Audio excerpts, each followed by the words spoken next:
Welcome to Drive the Daf. Clear, structured explanation of the daily Daf in 20 minutes. You can even follow in the car. Eruvin Daf Kuf Aleph begins with the Mishnah. It pretty much ends with the Mishnah, and it contains one Mishnah in between. So the first half of the Daf on the first Mishnah has little to do with Eruvin. It's discussing the halacha of closing a doorway with a door, but not a functional door, just something you're going to stick in the doorway, when that's considered to be a problem because you are building into the wall. The object which you're going to place there is considered to be building, or looks like building. The Gemara will bring two brises that contradict our Mishnah and try to resolve them, and then a number of other brises on the subject, and then it'll bring some halachas about ohel. How you have a way of constructing a temporary structure that's avoiding the Isser D'Rabbanan of making temporary structures on Shabbos. The next Mishnah takes us back to Eruvin and talks about standing in one rishos and moving an object in a different rishos. It'll be a lengthy discussion about picking up a key to unlock a lock that's in a different rishos than you. So we begin with the Mishnah, which discusses a doorway into a backyard. Rashi explains that they didn't bother to make a swinging attached door for their yards. They just had a plank of wood or something that they used to stuff up the opening. So the Mishnah says you cannot use a piece of wood or a bundle of branches or a screen of reeds and just stick it in the opening because it looks like baina, it looks like you're building it into the wall. The only way that it's permitted is if it's tied, and, well, the Mishnah doesn't say tied, but the implication is that it's tied by a rope to the wall and that it is lifted from the ground, meaning it's hanging from the rope and it's not lying on the ground. So the Gemara quotes a contradictory brisa that says that it just has to be tied. It doesn't seem to have to be lifted off the ground. So Abaye and Rava say the case where it doesn't have to be lifted off the ground is if there are hinges that are stuck in the door still. Now the way a hinge worked in the days of Chazal was that there was a peg of sorts which stuck out of the top and the bottom of the door. The bottom one stuck into the ground and the top one stuck into the wall above the door. That way it swung on that hinge. Now, if the peg is still in the door, even if the door is not attached, it's clearly a door, and it doesn't look like you're building it in. In a case like that, it doesn't have to be lifted off the ground and hanging from the rope. Otherwise, it will have to be hanging from the rope. Now, the Gemara quotes a brisa. So Abaye says that it still has the hinges on it. Rava says that it had the hinges at some point. Even if the hinges are gone and now, as long as it had the hinges at some point, it's okay. So the Gemara quotes another brisa here. This brisa, the Gemara seems to think that it contradicts this. Now the brisa doesn't really add much to it. It says if you have a door and it's hanging on the ground, it's got to be tied. It has to be lifted off the ground in order for you to be allowed to insert it in the doorway. And it could be a bundle of branches, it could be a screen, it could even be a plow blade that you could stick there in the doorway. But how does this contradict our answer of Abaye and Rava? It doesn't seem to add much. So the Mefarshim explain that the Girsa here must be different, and it must say here in the Brisa that even if it has a hinge, you have to add that in there, otherwise the Gemara's kasha is hard to understand. So it says it has that even if it has a hinge, then according to this Girsa, if it has a hinge stuck in, still it has to be tied and hanging. It can't be dragging on the ground. So the Gemara says Abaye and Rava will answer that you just view it as an or. It's not and it has a hinge and it's hanging. It's one or the other. Either it has a hinge or it's hanging. And according to Rava, it's either it had a hinge or it's hanging, and that's how it fits with our Mishnah and our answer. Okay, now the Gemara brings another brisa on the subject. The Gemara says if you have branches of thorns or bundles of sticks which you have set up to close up a hole in a wall where the wall was breached, you want to hang it. So if you stick it there, if you want to stick it there on Shabbos, it has to be tied to the wall and hanging before Shabbos. Same thing applies to Yontif as well, very similar to our halacha before. Now the Gemara brings another brisa of Reb Chia discussing a door which is not properly formed. When are you allowed to use it if it doesn't look like a door? Reb Chia says a door which is an almana, a widowed door. So if it's dragging on the ground, again, you can't use it. It's got to be hanging. Now, what's a widowed door exactly? The Gemara brings two explanations. Some say it either means that it's one solitary plank of wood. Usually a door is made out of two pieces of wood that are attached. This is one plank. Or it's two pieces of wood that are attached, but it's not attached in a visible way. Instead of using a bar to go across the outside and attach the two where it's visible and it looks like a door, instead it's nailed together. It's not how it usually is. Okay, that concludes that discussion, but on that subject, the Gemara now switches to the topic of creating an ohel. There's an Isser D'Rabbanan to make any structure that consists of walls and a roof. That's OL. Says Rav Yehuda, in certain circumstances you're allowed to do it. One good example is if you do it in reverse order. Instead of first putting up the walls and then adding the roof on top, you hold the roof in the air and slide the walls under it. Then it's okay. And Rav Yehuda gives a number of examples of this. He says if you want to set up wood to light as a fire on Yom Tov, so you have to hold the higher woods or the roof in place and then slide the lower woods under it. You can't first put the bottom and then the top. If you want to put eggs on a grill to roast, you got to first hold the eggs in the air and then put the grill under it. You want to set up a folding bed, which was made by setting up a frame and then stretching a cloth across it and attaching it by hooks. You have to first hold the cloth in the air and then put the frame under it. Barrels you want to stack in the wine cellar, you have to first put the upper barrels and then slide the lower barrels under it. This is referring to where the barrels will be perched across two lower barrels, which will form walls and a roof. Okay, now the Gemara has a bit of a gadata here. On the last brisa, we had discussed thorns. So the Gemara says that it's Tzeduki said to Rishu ben Chananya, you people are thorns. How do you see that? In the pasuk in Micha, it says, Toivam kechedek, you're the best of you guys is like chedek, like thorns. So you see here a bunch of thorns. So he answered him, he said, look at the end of the pasuk, fool, you're missing the point. It's clearly meant to be praised here because it says right afterwards, Yasher mi mesucha, that your straight ones are like a sukkah, which means that they're protecting you. So this is obviously complimentary. So you're reading it wrong. What then is the pshat? So either it means that you're like thorns, meaning to say that you close up the gaps, just like thorns we saw in the brisa could be used to close up the gaps. Your thorns close up the gaps in the community and keep people strong. Or chedek is not meant to be read as chedek, it's meant to be hedek, which means to grind into small pieces. The good men of Yisrael grind up the sinners of the nations, like the pasuk says, Kumi, the Daishi, Bastion kikarnich asam barzel farsusayich asam nechusha v'hadikos amin rabim. You grind up and you crush those many nations. This takes us to our next Mishnah, which returns to the subject of standing in one rishos and moving an object in another rishos. We'll be talking about keys and locks.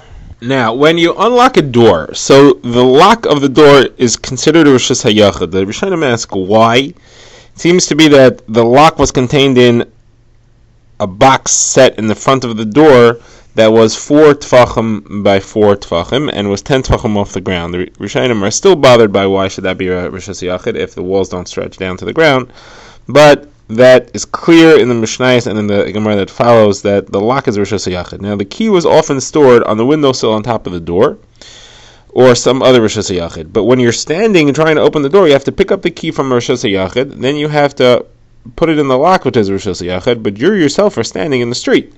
So you're standing in rishos harabim. So that's lifting from one rishos hayachid to transferring to another rishos hayachid while you're standing in rishos harabim. And the concern is you may come bring the key to yourself, which is taking it into a rishos harabim. That would be an iser de'oraisa.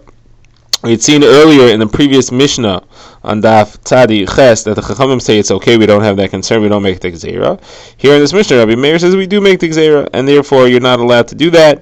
If you have a reverse case as well, where you're standing in Rosh Hashanah and you want to unlock something which is in Rosh Hashanah, however that would play out, that would also be forbidden for the same reason. And he's arguing on the Chachamim. So the Chachamim, this Mishnah say, well, how could you say that? Don't you know that in Yerushalayim there was a market of the butchers, or according to another version, Rav Yossi says it was the wool merchants, and they would lock and unlock their doors, and they would leave the key on the window. So you see that it's not aser. So how can you say that it's aser? Okay, that's the Mishnah.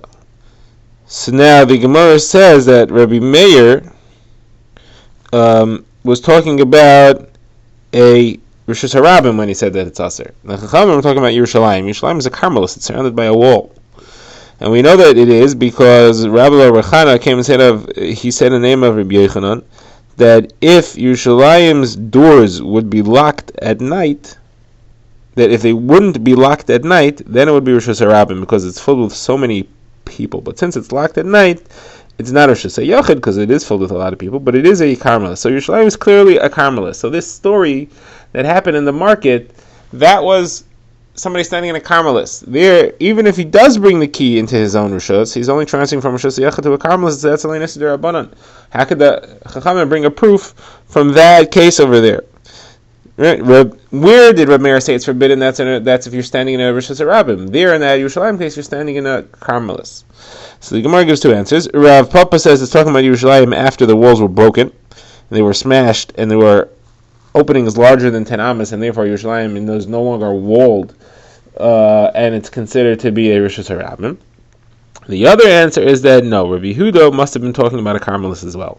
And even though it's not explicit in the Mishnah like that, you have to either understand or amend the words of the Mishnah, depending which Rishon you hold like, to reflect that this entire discussion was taking place in a Carmelis as well, and Rabbi Yehuda forbids it in a Carmelis. Okay, the Gemara now brings a couple of brises on the subject. They're somewhat confusing because we're discussing the lock, which again is a Rishus HaYachid, the windowsill, which is a Rishus HaYachid, and there's potentially a gatehouse making the entire place you're standing into Rishus HaYachid, and there's also potentially a doorstep, a threshold in front of the door. If you're standing on that, that could make it into a Rishus HaYachid. Now, it might make it into a Rishus HaYachid, it might make it into a Carmelis, it might make it into a Makam B'Torah, depending on the height. If it's less than 10 amos high, then it would be a Carmelis. If it's 10 amos high, but it's less than 4 tefachim wide, 10 tefachim high. If it's more than 10 tefachim high, but it's less than 4 tefachim wide, then it would be a Makam B'Torah. So we have different permutations as to what things might be here. The gatehouse would make the entire region that you're standing in into a Rishus HaYachid, and the Gemara is going to bring these brises, analyze them, and come out from this that we could learn a few halachas, including the fact that Rabbi Yehuda changed his opinion and he said that there is no gzeira if you're standing in a Carmelis itself. So the brisa first begins with the opinion of Rabbi Meir, and again, in the beginning he seems to be holding that there's a problem moving things around in Rishus Yachid even if you're standing only in a Carmelis. And he talks about where you want to unlock the gate to a garden. The garden is a karfeif. It's more than 5,000 square amas, and it's not used for people to live in, and therefore it has the halach of a Carmelis. The lock is a Rishus HaYachid, and the key is stored in a Rishus HaYachid, and therefore Rabbi Meir says you're only allowed to open the gate if there's a gatehouse. That's a little hut built over the door, and that makes it a Rishus HaYachid. Then you'll be standing in a Rishus HaYachid when you do all these activities that are Rishus HaYachid activities. Whichever side of the gate has a gatehouse, you're allowed to unlock it or lock it there. Whichever side of the gate does not have a gatehouse, you're not allowed to lock it or unlock it there. Good, simple. Now we get to stores. Now stores are different. Stores, it's not clear that the lock is a Rishus HaYachid. If the lock is 10 tefachim high, it's a Rishus HaYachid. If the lock is lower than 10 tefachim, it's a Carmelis. There is also potentially a threshold. The threshold itself could be a Carmelis. We're going to assume that the threshold is a Carmelis. Now there are three places you might store the key.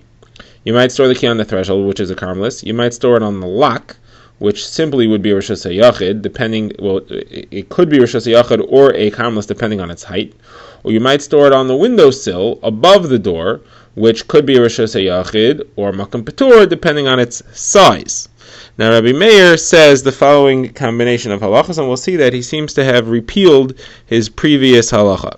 So he says, if the lock is below 10 tefachim, then the lock is a Carmelis. So then you can keep the key on the threshold, which is a Carmelis.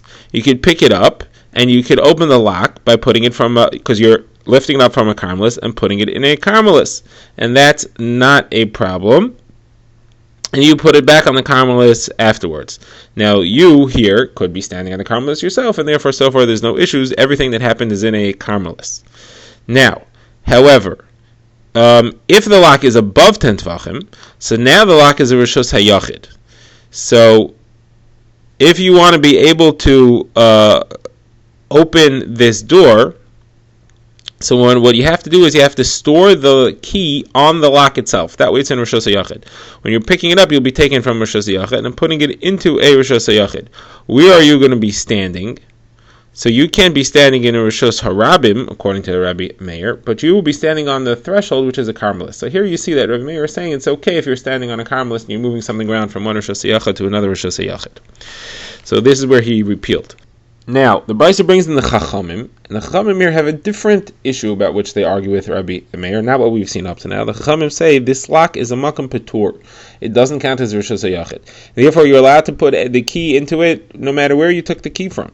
So they say as follows. You can pick up the key from the Carmelis, which is the threshold. You can put it in the lock, that's a makam patur. You can put it back afterwards on the Carmelis. You could also do something different. You could store the key on top of the lock itself. You can even store the key on the windowsill, which is Rishus HaYachid, and put it in the lock, because it's a Malkum Patur, and put it back on the windowsill. The one thing you can't do is pick up the key from the threshold, which is a Carmelis, put it in the lock, which is a Malkum Patur, and then return it, but not back to the threshold, but put it on the windowsill when the windowsill is Rishus HaYachid. Then what happened is you picked it up from a Carmelis, made a stop in a Malkum Patur, and ended off in a Rishus HaYachid. That's transferring from Carmelis to Rishus HaYachid with a stop in a Malkum Patur, and that, as we shall see, is forbidden. The Gemara now asks, how does this make sense? How do we have a machlokes if the lock is a Malkum Patur or not? I mean, it's clear that the threshold is a Carmelis. That's the only way all the cases make sense. But if the lock is 4 tfachim by 4 tfachim, then it's Rishus HaYachid. Why would the Chachamim say that it's a Makam Patur? And if it's less, so then it's a Makam Patur. Why would Rav Yehuda hold that it's a Rishus HaYachid? So the Gemara says the case is actually where the lock is less, but there is enough space in the doorway that you could theoretically carve it out and make it into 4 by 4. And the question is, do we halachically view it as carved already? It's an old machlokes of Chokik and Lahashlam, which we've had many times in Masech Shabbos. Do we halachically view it as if it's carved already, if you theoretically could carve it, and therefore you would end up with a space of 4 tfachim by 4 tfachim? That's a machlokes. The Chachamim say you do not view it as carved and it's a Malkum Patur, and Meir says you do view it as carved and therefore it's a Rishus HaYachid. So now the Gemara says we learn from this entire discussion 3 halachas. First of all, we see that Rabbi Meir holds that you can carve to complete. We also see from this that Rabbi Meir changed his psak from that psak about the gatehouse. He started off with the gatehouse, then he changed, because in the case of the doorstep, the threshold, he said that you're allowed to stand in the Carmelis and you're allowed to move the key from the Rishus HaYachid windowsill or lock to the lock itself where you put the key in, which is also Rishus HaYachid. And we also see that you're not allowed to move an object from a Carmelis to a Malkum Patur and then to a Rishus HaYachid that's transferring from Carmelis to Rishus HaYachid with a stop-off in a Malkum Patur. That's forbidden. That's a halacha which we've had quoted again many times. It was brought by Rav Dimi, who came from Eretz Yisrael, and said that in the name of Rabbi Yechanan. Okay, we'll now end off with our last Mishnah and a brief comment from the Gemara. This is talking about using a peg to lock a door, to seal a door closed. Now, the peg they used was just a piece of wood or a piece of metal. Generally, it would be forbidden to stick it in the doorway and into the ground because you're building. You're attaching the door to the ground via a peg, which is a simple malacha of building, it's construction. The only way that would be permitted is if it's clear that it's not a permanent arrangement. It's not going to stay there. So if it's a plain wooden or metal peg, it's not clear. It looks like it's planning to stay there. If, however, what you're using qualifies as a kli, then it doesn't look like it's staying there. It just looks like it's a stopgap measure to keep it closed for now. So the case that's discussed in the Mishnah is if the peg has a knob on the end, and therefore you could theoretically use it as a mortar to grind up spices. So Zamachaikas Rabbi Eliezer says you're still not allowed to use it to close the doorway because it still looks like building.